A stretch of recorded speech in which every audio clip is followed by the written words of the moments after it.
నమస్తే, welcome to AV news. నేను మీ కడారి శ్రీనివాస్. నమస్తే మిత్రులారా. ప్రతిరోజు మనం నేటితరం దినపత్రిక విశ్లేషణ చేసుకుంటున్నాం. ఈ రోజులో భాగంగా మరి నేటితరం దినపత్రికలో బ్యానర్ ఐటెంగా వచ్చింది కవిత గారి మీద. ఒక్కసారి చూడండి, తన గురి ఎటువైపు అనేది మనకి ఇక్కడ స్పష్టంగా అర్థమవుతుంది. అంటే ఇటు బీఆర్ఎస్ తండ్రి వైపా లేకపోతే అధికారంలో ఉన్న కాంగ్రెస్ పార్టీ వైపా అన్నట్టుగా తన వ్యూహాన్ని ఎటు సంధించున్నది. ఎందుకంటే మనం ఇప్పుడు చేయాల్సింది సమరమే. ఎందుకంటే రానున్న ఇంకో 2.5 సంవత్సరాలలో తిరిగి సార్వత్రిక ఎన్నికలు వచ్చే నేపథ్యంలో అప్పటి వరకు ఈ బీఆర్ఎస్ అనేది దీన్ని రూపుమాపి టీఆర్ఎస్ ని ముందుకు తీసుకురావాలి తెలంగాణ రాష్ట్ర సేన అని చెప్పేసి కవిత పార్టీ పెట్టిన దగ్గర నుంచి చాలా దుందుడుగ్గా చర్యలు తీసుకుంటుంది. అటు తండ్రి మీద, పాత బీఆర్ఎస్ పార్టీ మీద కానీ, ఇటు అధికారంలో ఉన్న కాంగ్రెస్ పార్టీ మీద కానీ తనదైన శైలిలో రాజకీయం చేస్తున్న దాంట్లో ప్రప్రథమంగా కవిత గారు ఇప్పుడు ముందుకు వస్తున్నారు. అసలు ఏంటి ఈమె ఉద్దేశం అనేది మనం ఒక్కసారి పేపర్లో చూసుకుంటే, కవిత పోరు కాంగ్రెస్ మీదనా లేదంటే కారు మీదనా క్లారిటీ కావాలి. కాంగ్రెస్ ప్రభుత్వం వైపు ఒక వేలు చూపిస్తుంటే ఇంకోవైపు బీఆర్ఎస్ తెలంగాణ భవిష్యత్తును మొత్తం తాకట్టు పెట్టింది బీఆర్ఎస్ అంటూ, కొన్ని తప్పులు జరిగాయంటూ గతంలో ఇదే కవిత ఎన్నో కామెంట్లు చేసింది. ఎందుకంటే తన తండ్రి చుట్టూ కొంతమంది అవకాశవాదులు, స్వార్థపరులు ఉన్నారన్న ఆమె కామెంటును కొంతమంది జీర్ణించుకోలేకపోయారు. ఎందుకంటే తన కష్టాల్లో ఉన్నప్పుడు కూడా ఎవరు కూడా మందలేదన్న ఒక ఆవేశం కూడా తనలో ఇమిడి ఉంది. సో ఇప్పుడు కావాల్సింది ఏంటి? భారత రక్షణ సేనకి ఒక పంచ వ్యూహాలతో ఆమె బయట వెళ్తున్నట్టుగా మనకు కనిపిస్తుంది. ఇక కాంగ్రెస్ ప్రభుత్వం ఎలాంటి గ్యారంటీలు ఇచ్చిందంటే 6 గ్యారంటీలు అమలు చేయాలి అని, రైతు భరోసా ఎక్కడని. ఎందుకంటే రైతు భరోసా అనేది ఖచ్చితంగా 75 సంవత్సరాల స్వతంత్ర భారతావనిలో ఇంకా రైతు ఆత్మహత్యలు చేసుకుంటున్నారు. పంటకు గిట్టుబాటు దొరకట్లేదు. అండ్ అలాగే పండించిన కూరగాయలు కూడా రైతు తనకు తానుగా ధర నిర్ణయించుకోలేకపోతున్నారు. కావాల్సిన గూడౌన్లు కూడా, ఆహార ధాన్యాన్ని నిల్వ చేసుకునే గూడౌన్లు కూడా లేకుండా పోతున్నాయి. ఈవెన్ వరి ధాన్యాలు కానీ, మొక్కజొన్న కానీ సంచులు నింపుకోవడానికి కూడా సంచులు కూడా లేకుండా తయారైపోతున్న ఈ నేపథ్యంలో ఇంకా రైతు భరోసా ఎక్కడ అని చెప్పేసి ప్రశ్నిస్తున్నట్టుగా, ఉద్యోగాలు ఎక్కడ, స్టేట్ గవర్నమెంట్ ఇచ్చే ఉద్యోగాలు ఎక్కడ అని, ధరల నియంత్రణ కూడా చేయాలి అని మనం చూస్తున్నాం. ధరల నియంత్రణలో కేంద్ర ప్రభుత్వాన్ని పెద్దన అయితే రాష్ట్ర ప్రభుత్వాన్ని కూడా కొంత బర్డెన్ మన మీద పడుతోంది. ఎందుకంటే మీరు గమనించినట్లయితే పెట్రోల్ మీద కానీ, డీజిల్ మీద కానీ, మనం ప్రతిరోజు వాడుకునే నిత్యావసర వస్తువుల మీద కానీ కేంద్రం విధించే పన్నుతో పాటు మన రాష్ట్ర ప్రభుత్వం కూడా కొంత పన్ను దాని మీద పెట్టేసి మన నుంచి రక్తం పీరుస్తున్నాయి అనేది మీరు అర్థం చేసుకోవాలి. ఇక్కడ కవిత గారు రెండు వైపులా వేళ్ళు చూపిస్తూ ఆమె సంధించే ఈ బాణాలు అయితే ఇక్కడ మనం చూస్తున్నాం. ఇక పోరాటమే ప్రజల భరోసా, సానుభూతి కాదు మాకు కావాల్సింది, సమరమే శరణ్యం. తెలంగాణ భవిష్యత్తును దృష్టిలో పెట్టుకొని ప్రస్తుత ప్రభుత్వం 6 గ్యారంటీలు ఏమేమి బుట్టదాఖలు చేసిందనే వాటి మీద కానీ ఇక సానుభూతి కాదు, సమరమే శరణ్యం అంటోంది కష్టపడుతున్న కవిత. ఇక అసలు విషయంలోకి వెళ్తే, కవిత పోరు కాంగ్రెస్ మీదనా లేకపోతే కారు మీదనా అనేది స్పష్టంగా కనిపించాల్సిన అవసరం ఉంది. ఇప్పటి వరకైతే బీఆర్ఎస్ మీద పోరాటం చేసినట్లు కనిపించిన కవిత ఇకపై పాలక పక్షం మీద కాకుండా గురి కారు మీద పెడితే నష్టమే తప్ప లాభం ఉండదని రాజకీయ విశ్లేషకులు అంటున్నమాట. అయితే ప్రజలు ఇప్పటికే బీఆర్ఎస్ ను ఓడించి ఇంట్లో కూర్చోబెట్టారు. ఇదంతా మనకు తెలిసిందే. ఎందుకంటే 2014 నుంచి 2018 వరకు బీఆర్ఎస్ పార్టీ, టీఆర్ఎస్ పార్టీగా ఉన్న పార్టీ ప్రజల ప్రాంతీయ అభిమానాన్ని చూరగొని ఇచ్చిన తెలంగాణ రాష్ట్రాన్ని కాంగ్రెస్ పార్టీ ఇస్తే అది నామరూపాలు లేకుండా చేసి 2 దఫాలుగా అంటే 14, 18 సార్వత్రిక ఎన్నికల్లో విజయ దుందుబి మోగించింది.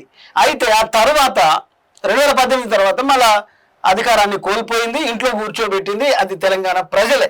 ఎందుకంటే ఆయన ఓడిపోయిన నాటి నుంచి వస్తున్నా అంటారే కానీ అసలు వచ్చిందే లేదు, ప్రజల పక్షాన నోరు తెరిచిందే లేదు, ప్రభుత్వాన్ని ప్రశ్నించిందే లేదు. కానీ అడప మాత్రమే ఆయన జనం ముందుకు వస్తున్నారు. అది కూడా పార్టీ కార్యక్రమాలు తప్ప ప్రజా సమస్యపై పోరాటాలు తీసుకోవడం లేదు. ఇలాంటి తరుణంలో మరి కవిత చేస్తున్న పోరాటం మీద కన్నా బీఆర్ఎస్ మీదనే ఎక్కువగా కనిపిస్తుందన్న అభిప్రాయం ప్రజల్లో ఎక్కువగా వ్యక్తమవుతోంది. ఎందుకంటే కాంగ్రెస్ పార్టీ ఓడగొట్టిన తరువాత బీఆర్ఎస్ పార్టీ అధినేత ఫామ్ హౌస్కి వెళ్ళారు. సరే, వయసు మీద పడ్డదా లేకపోతే రాజకీయ వ్యూహాలు ఆలోచించే పదువు తగ్గిందా అది ఏమో తెలియదు, కానీ మొత్తం మీదకైతే ఫామ్ హౌస్లోనే తను రెస్ట్ తీసుకుంటున్నట్టుగా కనిపిస్తుంది. ఎప్పుడైతే తను ఫామ్ హౌస్కి వెళ్ళిపోయాడో తన కడుపులో పుట్టిన 2 పిల్లలు చెరొక వైపు దారి వెతుక్కున్నారు. ఎందుకంటే మనం జనరల్గా మనం చూస్తున్నాం, అరే ఏ పార్టీ అయితేనేమి, గెలిచిన పార్టీ మన ఇంటి మీద జెండా ఉండాలన్నట్టుగా అన్న ఒక పార్టీ అయిపోయాడు, చెల్లి ఒక పార్టీ అయిపోయింది. అయ్యే పార్టీని అన్న ఎత్తుకున్నాడు. తర్వాత కొత్త పార్టీ పెట్టేసి అదే టీఆర్ఎస్ ఉన్నప్పుడు తన తండ్రి కేసీఆర్ ముఖ్యమంత్రిగా అధికారం చెలాయించారు. మళ్ళీ ఇప్పుడు ఆ స్థానాన్ని భర్తీ చేస్తానికి తన కడుపున పుట్టిన బిడ్డే అదే టీఆర్ఎస్ పదాన్ని మళ్ళీ ఎంచుకొని రాష్ట్ర సేనగా అవతరించింది. అయితే ఎక్కువగా కేసీఆర్ గారు చేయాల్సిన పని అధికార పార్టీ మీద, అంటే కాంగ్రెస్ పార్టీ మీద ఆయన ప్రశ్నలు సంధించాలి, ప్రతిపక్ష పాత్రలో కూర్చొని ఆ ప్రభుత్వాన్ని ఇరుకున పెట్టాలి, ప్రజల వైపు నిలబడి ప్రజా సమస్యల్ని లేవనెత్తి ప్రభుత్వాన్ని ప్రశ్నించాల్సిన సమయం. కానీ ఆయన ఏం చేస్తున్నారు, ఫామ్ హౌస్లో కూర్చున్నారు, అడపా ఎప్పుడైనా వస్తే మీటింగ్లోకి వస్తున్నారు, మాట్లాడుతున్నారు, వస్తున్నా అని చెప్తున్నారు. కానీ ఆయన వచ్చింది లేదు, మాట్లాడింది లేదు. ఎమ్మెల్యేగా గెలిపించిన తన నియోజకవర్గ ప్రజలు కూడా పట్టించుకున్న పాపన లేదనేది ఒక అపోహ అయితే ఉంది. కాకపోతే ఇక్కడ అసలు విషయం ఏంటంటే అధికార ప్రభుత్వం మీద, రాష్ట్ర ప్రభుత్వం మీద కేసీఆర్ ప్రతిపక్ష పాత్రలో కూర్చొని తాను ప్రతిపక్ష పాత్ర పోషించలేదు అనేది మాత్రం ఇక్కడ వాస్తవం. అదే ఇప్పుడు కవిత ప్రతిపక్ష పార్టీగా ఆమె ఎన్నికల్లో పాల్గొనకపోయినప్పటికీ ఇంకా ఇప్పుడిప్పుడే రాజకీయ పార్టీ పెట్టింది కాబట్టి టీఆర్ఎస్, దాని పక్షాన అధినేతగా, ఒక పార్టీ అధినేతగా తాను ప్రభుత్వం మీద ఒత్తిడి తీసుకొస్తుంది. అది ఎటువైపు ఉందనేది ఇప్పుడు మనం చదువుకుంటున్న పేపర్ విశ్లేషణ. అయితే ఇలాంటి తరుణంలో కవిత చేస్తున్న పోరాటం ప్రభుత్వం మీద కన్నా బీఆర్ఎస్ మీదనే ఎక్కువగా కనిపిస్తోంది. ఓడించిన పార్టీని మళ్ళీ ఓడించాలో గెలిపించాలో అనేది ప్రజలు చూసుకుంటారు. కానీ కవిత తాను గెలవాలంటే కాంగ్రెస్ మీద యుద్ధం చేయాలి. ఆ పని ఆమె పూర్తి స్థాయిలో కాంగ్రెస్ మీద పోరాటం చేయలేదన్నది స్పష్టంగా కనిపిస్తోంది. ఎందుకంటే ఆమె పార్టీ పెట్టిందే బీఆర్ఎస్కు వ్యతిరేకంగా, ఆమె గలమెత్తిందే ఆమెకు జరిగిన అన్యాయం పైన. అలాంటప్పుడు మరి మొదట ఆమె ఎదుర్కోవాల్సింది బీఆర్ఎస్ పార్టీనే. కానీ ఆ సమయం దాటి వెళ్ళిపోయింది. ఆమె పార్టీ నుంచి బయటకు వచ్చింది. ఆమె వాదనలో కవితను బయటకు పంపించారు. కనీసం షోకాజ్ నోటీస్ లేకుండా కూడా పార్టీ నుంచి ఆమెను తరిమేశారు. ఇది ఆమెకు అవమానకరంగా ఉంది. అసలు జీర్ణించుకోలేకపోయింది కవిత. కాదని ఎవరూ అనలేరు. అలాగని బీఆర్ఎస్ను కూడా తెలంగాణ సమాజం మెచ్చుకోలేదు. కవితకు అన్యాయం జరిగిందనే వారి సంఖ్య కూడా ఎక్కువగానే ఉంది. పైగా బీఆర్ఎస్ ఎలా బలహీనపడుతుందా అని ఎదురు చూస్తున్న కాంగ్రెస్ను కూడా కవిత ఒక అస్త్రంగా మారిందా? అంటే బీఆర్ఎస్ ను బలహీనపరచడానికి ఎదురు చూస్తున్న స్టేట్ గవర్నమెంట్ ఏదైతే కాంగ్రెస్ పార్టీ ఉందో ఆ బీఆర్ఎస్ ని ఎండగట్టే పని మనం ఏం చూసుకోనక్కర్లేదు. ఆ కవిత టీఆర్ఎస్ అని పెట్టింది కదా, కవిత గారే చూసుకుంటారని చెప్పేసి ప్రభుత్వం కూడా చేతులు దులుపుకొని ఉన్నట్టుగా మనం ఇక్కడ చూస్తున్నాం. ఏకంగా తెలంగాణ సీఎం రేవంత్ రెడ్డి కూడా అనేక సార్లు ప్రస్తావించారు, చెల్లిని కూడా ఆదరించని వాళ్ళు తెలంగాణ ప్రజల్ని ఎలా ఆదరిస్తారు అని సీఎం రేవంత్ రెడ్డి అన్నారు. అలా ఆమెకు కాంగ్రెస్ సపోర్టుగా నిలుస్తున్నట్లు కనిపించింది. ఇప్పటి వరకైతే ఆమె చేస్తున్న ఏ పోరాట విషయంలోనూ కాంగ్రెస్ స్పందించలేదు. పైగా ఆమెపై విమర్శలు చేయడం లేదు. అంటే కాంగ్రెస్ ఒక విధంగా కవిత మీద సాఫ్ట్ కార్నర్ తోనే వెళ్తుందన్నమాట. సమయం వచ్చినప్పుడల్లా కాంగ్రెస్ ను, రేవంత్ సర్కారును కవిత ఎండగడుతూనే వస్తోంది. ఏం వదిలిపెట్టట్లే. కవిత కూడా ఇటు బీఆర్ఎస్ నే అంటుందా అని అనుకుంటే అట్లేదు. కాంగ్రెస్ పార్టీని కూడా సమయం దొరికితే ఆమె వేస్తూనే ఉంది. రేవంత్ రెడ్డి సర్కారును కూడా ఎండగడుతూ వస్తోంది. అయినా కాంగ్రెస్ నాయకులు స్పందించడం లేదు. ఆఖరికి మహిళా కాంగ్రెస్ నేత నాయకులు కూడా కవితపై ఎలాంటి ఆరోపణలు చేయడం లేదు. అయితే ఇది కాంగ్రెస్ అనుసరిస్తున్న రాజకీయ వ్యూహంగా కనిపిస్తోంది. కాకపోతే ఈ వ్యూహం కవిత పార్టీకి నష్టమే తప్ప లాభం ఏం కనిపించడం లేదు. సమాజంలో పార్టీలపై చర్చ జరగాలంటే రాజకీయ పరమైనటువంటి వివాదాలు లేకుండా జనంలో ఏ వార్తలు వెళ్ళవు. కవితపై సానుభూతి రావాలంటే కాంగ్రెస్ ఆమెను సమర్థిస్తూ రాజకీయం చేయడం వల్ల కవిత కాంగ్రెస్ పార్టీ ఒక్కటే అనే సందేహాలు కూడా వ్యక్తమవుతున్నాయి. ఇక పదే పదే కేసీఆర్ ను, బీఆర్ఎస్ ను, కేటీఆర్ ను, హరీష్ రావును టార్గెట్ చేస్తూ కవిత మాట్లాడడం వల్ల ఆమె కన్నా బీఆర్ఎస్ కే ఎక్కువ మైలేజ్ వస్తుందనేది వాస్తవం. ఎంతో కొంత ప్రజల్లో చైతన్యం ఉంటుంది. తెలంగాణలో సానుభూతికి పెద్దగా చోటు ఉండదు. ఎందుకంటే ఇది పోరాటాల ఉద్యమ స్ఫూర్తి గడ్డ. నిత్యం తెలంగాణ తల్లి బాలింతగానే ఉంటుందనేది ఇక్కడ పోరాట బిడ్డల ఆత్మ బలిదానాలు ఘోషిస్తాయి. ఎందుకంటే ఇక్కడ సానుభూతి ఏం అక్కర్లేదు. ప్రజలు ఏం చూడు, తిరగబాటుతనం, తెలంగాణ రజాకార్ వ్యవస్థ నుంచి కూడా తిరుగుబాటు తనం ఉంది. భరిస్తారు, ఒక ఓపిక ఉన్నంత వరకు భరిస్తారు. అది ఎవరైనా సరే. తిరగబడితే మాత్రం చాలా దారుణంగా ఉంటాయి పరిస్థితులు. అయితే ఇక్కడ మనం చూసుకుంటే కవిత మీద సానుభూతితో ప్రజలు గెలిపిస్తారని మాత్రం ఎవరు అనుకోవద్దు. పోరాటాలను బట్టే తెలంగాణ ప్రజలు ఆదరిస్తారు, అవసరమైతే అందరం ఎక్కిస్తారు. 2014లో కూడా కేసీఆర్ బంపర్ మెజారిటీతో గెలవలేదు. బలమైన ప్రతిపక్షాన్ని తెలంగాణ ప్రజలు కోరుకున్నారు. ఆ సమయంలో తెలుగుదేశం పార్టీకి కూడా 15 సీట్లు ఇచ్చారంటే సామాన్యమైన విషయం కాదు. సీఎం రేవంత్ రెడ్డి ఆనాడు తెలుగుదేశంలో ఉన్నాడు. ఆయన తెలంగాణ వ్యతిరేకి అనే ముద్ర ఉన్న ఆయనను ప్రజలు గెలిపించారు. కాంగ్రెస్ కు 23 సీట్లు ఇచ్చారు. తర్వాత రాజకీయాలు మారిపోయాయి.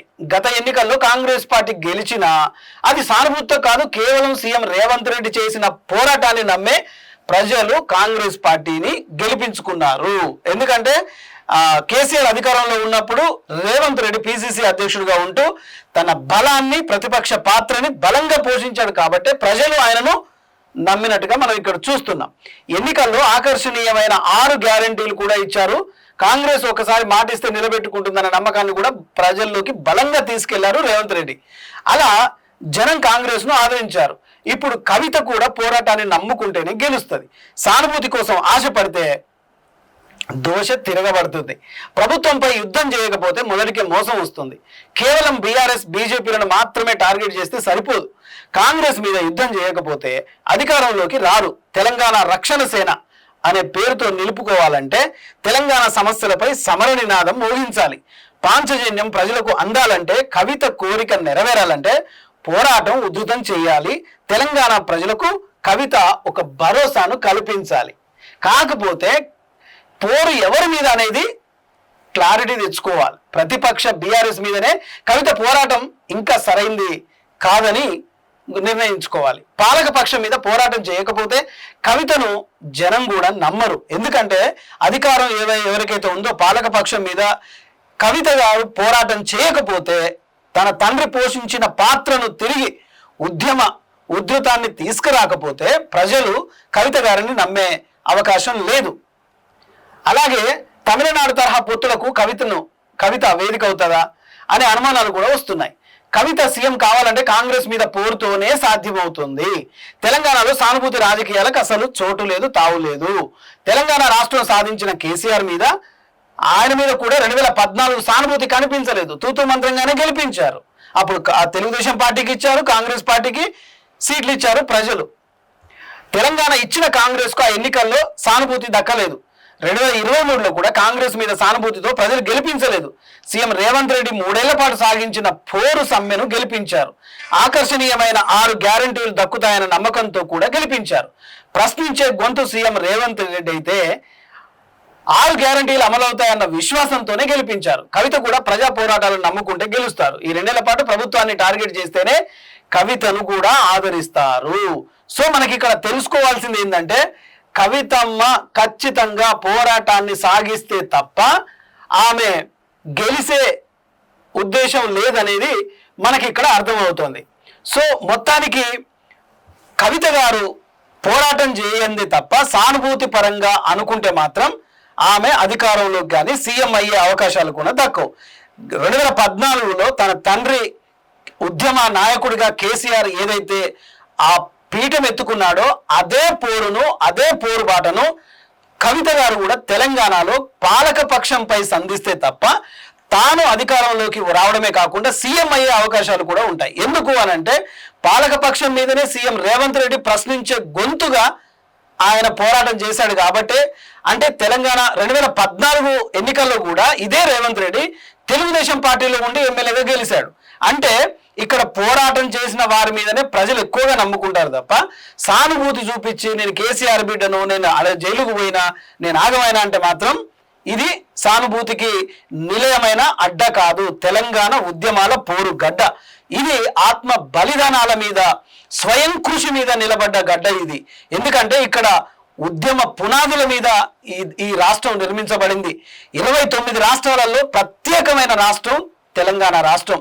దీని భౌగోళిక ముఖ చిత్రం ఉన్నా, దీని భౌగోళిక చరిత్ర అయినా, దీని ఉద్యమ స్ఫూర్తి అయినా, ఈ నేలకున్న త్యాగాల రుణం ఈ జన్మకు తీరిపోదు. అలాగే ఇక్కడ ఉండే రాజకీయ నాయకులు కూడా ప్రజల వైపు నిలబడి ప్రజా సమస్యలను తెలుసుకొని ప్రజల గొంతుగా మారితేనే తప్ప రాష్ట్రంలో అధికారాన్ని దక్కించుకోవాలంటది. అది ఆ పార్టీ ఈ పార్టీ కాదు. నాయకుని అభిమానిస్తే తెలంగాణ జనం గుండెలో పెట్టుకుంటది. తిరగబడితే మాత్రం నైజామోని గోరి కట్టినట్టే ఇక్కడ కూడా గోరి కడుతుంది అనేది తెలుసుకోవాలి. ఇది కవిత గారి మీద ఒక ప్రత్యేకమైన విశ్లేషణ మనం చూస్తాం.